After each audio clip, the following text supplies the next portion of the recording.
ஆண்டவர் ரட்சகருமாகிய இயேசு கிறிஸ்து நாமத்தினாலே உங்களை வாழ்த்துகிறேன், ஆசீர்வதிக்கிறேன். சந்தோஷமா இருக்கிறீங்க. யோவேல் 2:24 சொல்லுகிறது, களஞ்சியங்கள் தானியத்தினால் நிரம்பி ஆலைகள் திராட்சரசம் எண்ணெயினால் வழிந்தோடும் என்று ஆண்டவர் சொல்லுகிறார். ஹல்லேலூயா.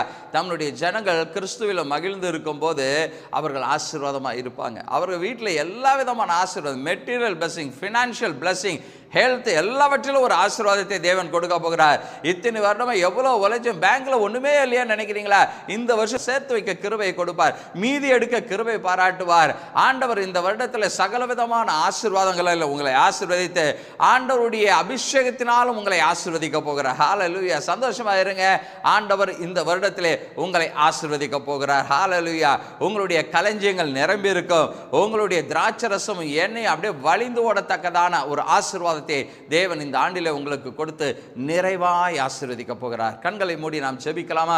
எங்களை அதிகமாய் நேசிக்கிற எங்கள் அன்பின் தகப்பனே, இந்த வார்த்தையின்படி இத்தனை ஆண்டுகள் உழைத்து உழைத்து உழைத்து எந்த பலனையும் அனுபவிக்கலையே நினைக்கிற உம்முடைய பிள்ளைகளுடைய வாழ்க்கையில் இந்த வருடம் ஒரு ஆசீர்வாதமான வருடமாய் இருக்கட்டும். ஆண்டவரே, உன் ஆலைகளில் திராட்சரசம் எண்ணெயும் வழிந்து ஓடும் சொல்லியிருக்கீங்க. எல்லாம் மெட்டீரியல் பிளஸிங், வேர்ல்ட்லி பிளஸிங், ஆண்டவரே அபிஷேகம் எல்லாம் இவர்கள் வாழ்க்கையில் இந்த வருடத்தில் நிறைவாய் இருக்கும்படியாய் உம்முடைய ஊழியக்காரனாய் இவர்களை நான் மனதார ஆசீர்வதிக்கிறேன். தகப்பனே, நீர் இவர்களை நிறைவாய் ஆசீர்வதித்து இந்த ஆண்டிலே சகல விதமான நன்மைகளினாலும் இவர்களை ஆசீர்வதிக்கும்படியாய் இயேசுவின் நாமத்தில் ஆசீர்வதித்து ஜெபிக்கிறேன் எங்கள் ஜீவன் உள்ள நல்ல தகப்பனே. ஆமேன், ஆமேன். God bless you.